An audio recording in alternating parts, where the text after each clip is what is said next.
Buongiorno a tutti, ben ritrovati. Oggi parliamo del mestiere del musicista.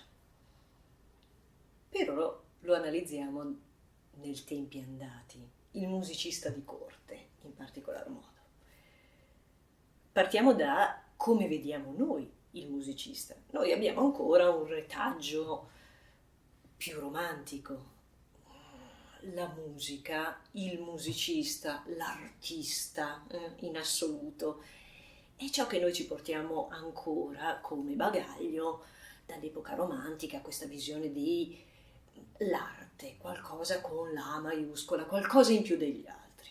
Se torniamo invece nelle epoche passate, e in particolar modo al Settecento, ecco che questa visione dell'arte con la A maiuscola sparisce parecchio.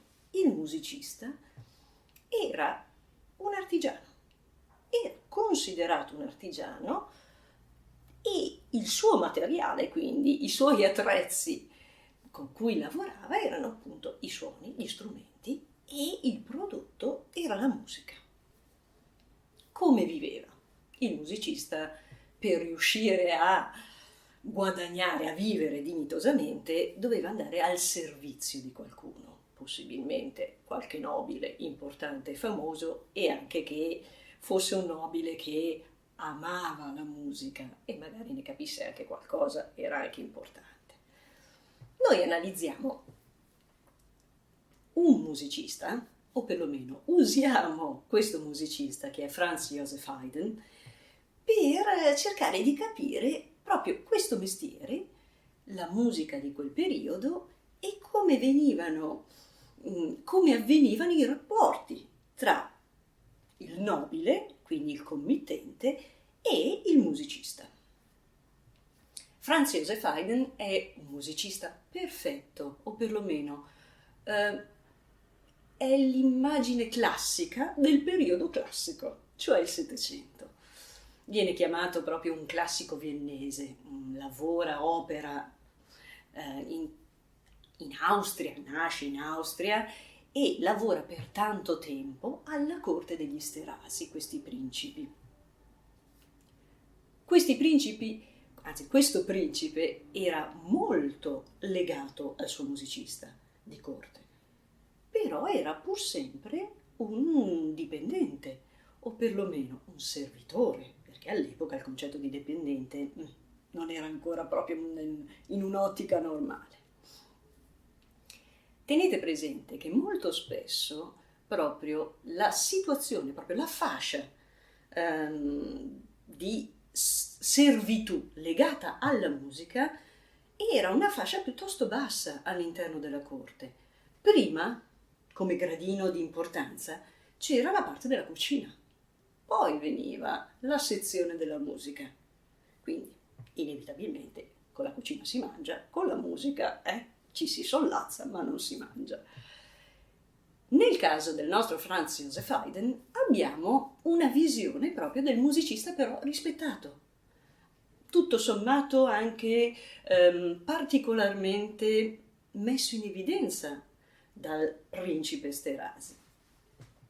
Il nostro compositore è stato un abile musicista, un prolifico musicista, ha lavorato per tanto tempo, è nato nel 1732 ed è morto nel 1809, quindi anche una vita piuttosto lunga. Tutto sommato anche agiata, perché è stato riconosciuto e ha avuto dei riconoscimenti anche da un punto di vista di pecunia. Quello che noi andiamo a analizzare adesso è la sua musica, ma anche legata a una composizione particolare, ma non vi svelo tutto fin dall'inizio. Lui era considerato proprio, ed è considerato, l'aspetto della letteratura tipica e classica, viene considerato il padre della forma sonata, della sinfonia, ed è un musicista facilmente riconoscibile, almeno nell'aspetto proprio della sua composizione.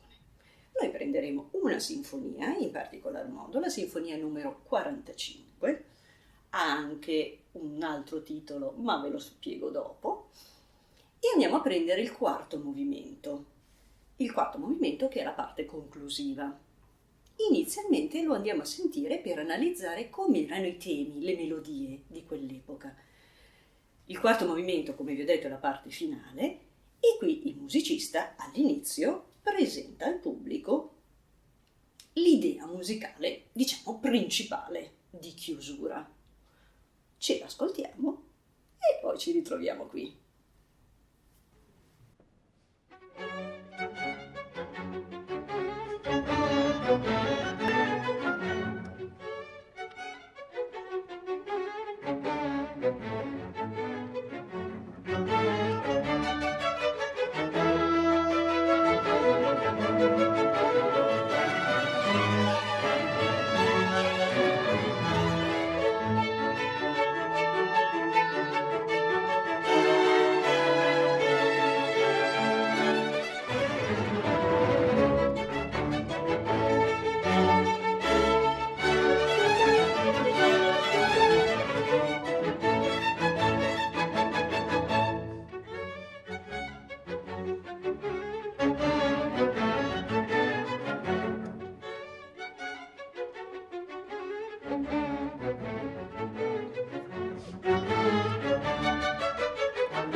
Abbiamo ascoltato il tema.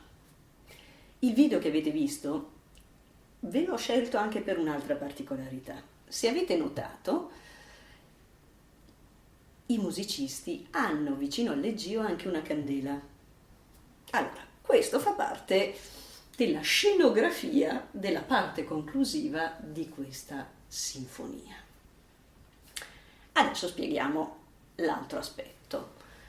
Questa sinfonia numero 45 viene anche chiamata la sinfonia degli addii e qui possiamo dire che, rilegandoci al discorso del mestiere del musicista, quindi il musicista di corte, abbiamo forse quella che potremmo definire la prima rivendicazione sindacale. Andata a buon fine anche, questo lo anticipiamo fin dall'inizio. Cosa succedeva? Come vi ho detto, Haydn e la sua orchestra erano al servizio di questo principe.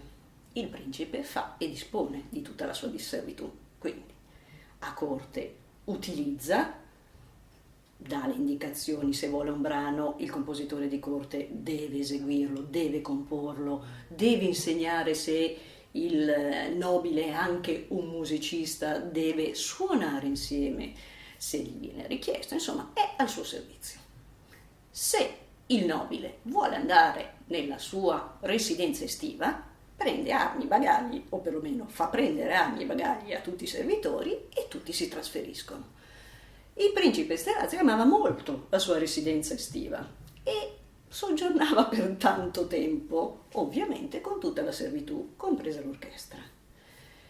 In uno di questi momenti di periodo estivo, l'orchestra, gli orchestrali si sono lamentati con il Kapellmeister, con Franz Joseph Haydn, perché erano lontani dalla famiglia da tantissimo tempo. I musicisti erano lì, lavoravano, ma le famiglie erano nella parte originale, quindi a casa loro. Quindi si lamentano con Franz Joseph Haydn e cercano di perorare la causa dicendo al musicista: ecco, se riesci a parlare con il principe Esterhazy magari riusciamo a ritornare a casa, noi saremmo anche un po' contenti. Potete ben immaginare che non era una cosa semplice. Franz Joseph Haydn trova la soluzione. Scrive la sinfonia che abbiamo già iniziato ad ascoltare, facendo un finale un po' particolare. All'epoca non poteva fare una rimostranza esplicita e trova, in maniera molto abile e intelligente, un escamotage. fa chiudere il pezzo in una maniera un po' diversa. Adesso vedrete un altro pezzettino, prima della conclusione, che vi dà l'idea precisa di che cosa poi costruirà gradatamente fino alla fine della composizione. Guardatevi questo pezzo.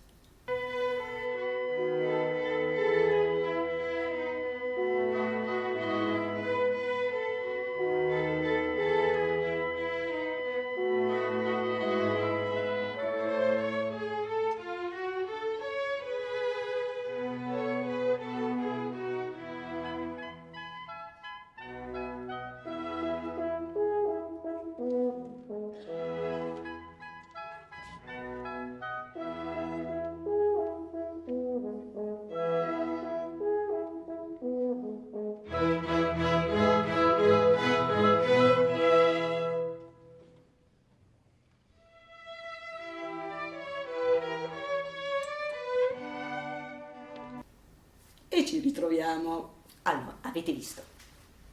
In questo caso i due musicisti hanno interpretato quello che proprio è stato fatto alla rappresentazione.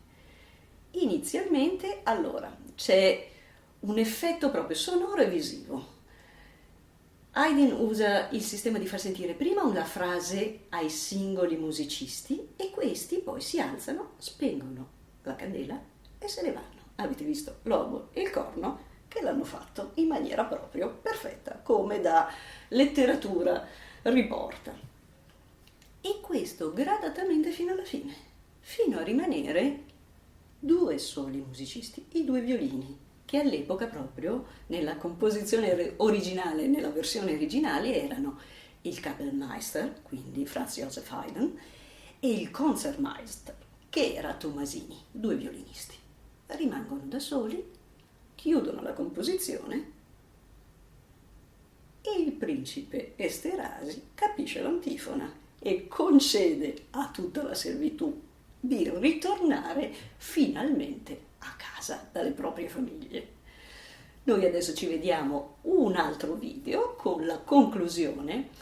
Per correttezza noi vedremo ovviamente una versione moderna e la presenza per noi del direttore d'orchestra è sempre ovvia. Ecco, all'epoca, ve lo ricordo, finiscono solo i due violinisti e basta. Gustatevela e ci rivedremo alla prossima.